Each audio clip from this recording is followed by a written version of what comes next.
Boy, I can tell you, I'm used to a lot of things except for walking up to get used to speak and having an opportunity to see my mother again after she passed away on Easter morning. Thank you for the warm introduction, Dr. Geis. My name is Roger Blier, and the purpose that I'm here today is to thank all of you, everybody in this room, and the doctors group, and the nursing group at EvergreenHealth, for the amazing experience for 2 weeks in critical care that my family experienced with my mother. She passed away early Easter morning. Quick rundown, my mom was diagnosed about 9 years ago with an aortic aneurysm. She had open heart surgery at UW Medical Clinic. Through the process, she almost died during surgery, and it took her about 1.5 years to get through rehab. The surgery was successful for about 2.5 years, and she developed a little leak at the top of her heart. They had basically said at that time that her aneurysm was too large and they didn't have a non-invasive way to actually go in and make a fix.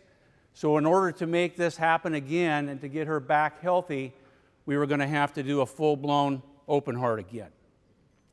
My brother, my family, my mom, and myself prayed about this decision. She was leading a good quality of life at that time. And at the end of the day, we felt like she wouldn't make it through another surgery, and another 1.5 years would she ever even get back to the quality of life that she had. So we said we were going to just go along, and we're just going to go together. And my mom, for about 6 years, led an amazing life. Putzed all around. I mean, she's in and out and the other. And I can tell you that my mom was one of my greatest heroes. We touched base every single morning when I'd leave Gold's Gym to go to the office, and she'd ask me every morning what strategic things she wanted to have her pray for. I haven't mowed my yard in 15 years, and I've mowed my mom's yard every single Saturday morning, bringing my dog Bella over to have conversation and coffee outside of the 2 or 3 times a week that I'd be there anyway. So my mom was my friend, my greatest advocate. She blew wind into my sails every single day and encouraged me when no one else did. She was the greatest mother that any young man could have, and I'm 57, and I still think of myself as a young man unto my mom. So after that 6 years, things started to deteriorate a little bit. She started to leak a little bit more and developed some pain in her left thigh and inside of her side. And we got to the place where we had to make a decision as a family actually to move her into assisted living. She didn't have the energy, the pain was gone, and the aneurysm was growing again. So we moved her in here to Madison House, which she enjoyed for about 4.5 or 5 months. She was starting to bruise very easily at that time, and I came in one Saturday with my dog Bella, and she showed me a bruise in her left thigh that didn't look normal. And so we took her into emergency care. I was blessed to have the opportunity to have Dr. Mark Ambrolero in that particular room at that time. He immediately took the ball like a quarterback. He said, I want to look at your mom's previous history. I want all the UW records. I want to get her, and I want to get her tested, and we're going to see what we can do for her today. And he goes, yes, your mom's aneurysm is about 9 millimeters, but we do have a stent to do a non-abrasive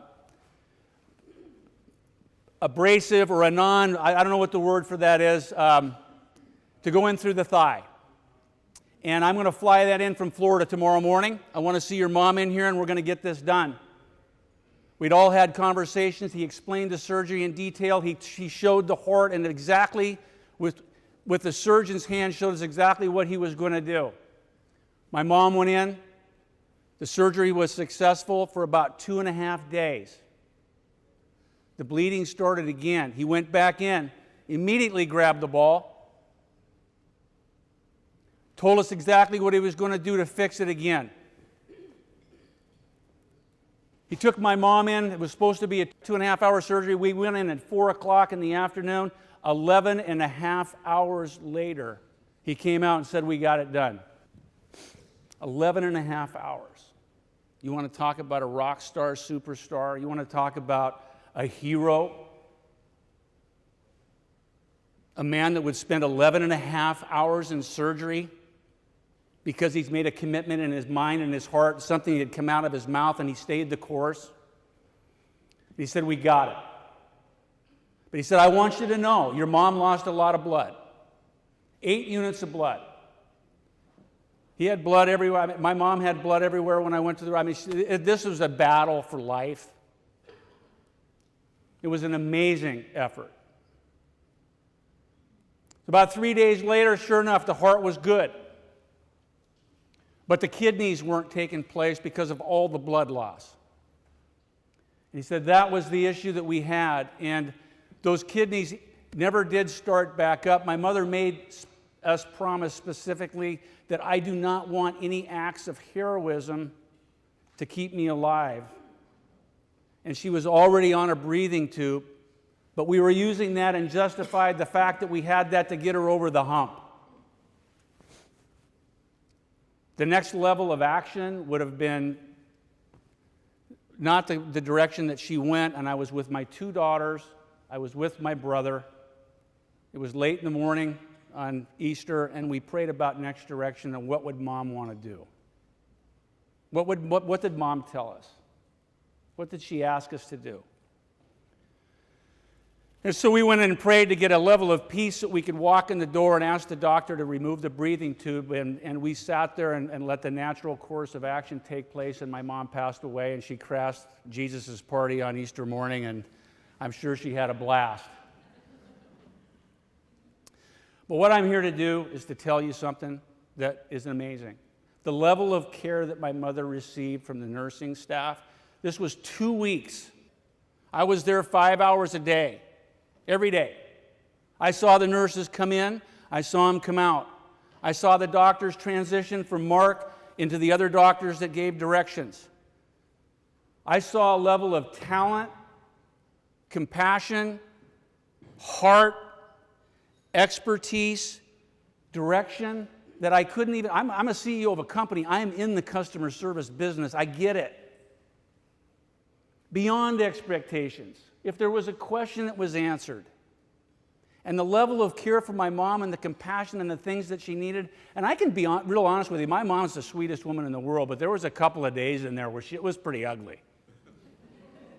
I mean, where did some of that stuff come from? And it's just like, wow, Ma, that's not you. And they just dialed it in and they got it. And I think the thing that amazed me the absolute most was there's 20 other rooms with the same thing going on.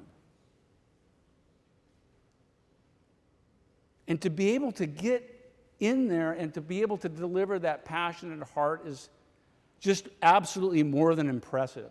And when my mom passed away, I thought, how do I give back to such a large group of people? I have absolutely no idea, but I get it in such a way. I was so thankful when they called me. I wrote a letter when they called me and said, would you just come and speak? My gosh, guys, this is amazing stuff. You guys are going the right way. You guys are doing the right things. I want you to understand and know that it's not just a bunch of horse manure. This is the real deal. I experienced it for 2 weeks. Not 2 days, not 1 day. It wasn't a luck. It wasn't a happenstance. It was the real deal. And it was scaled, and it was pursued, and it was consistent, and it was awesome. And so even though my mother didn't make it, there's 3 wins delivered here. Number 1 for my mom. The doctor didn't let her heart get her. She won. It was the kidneys.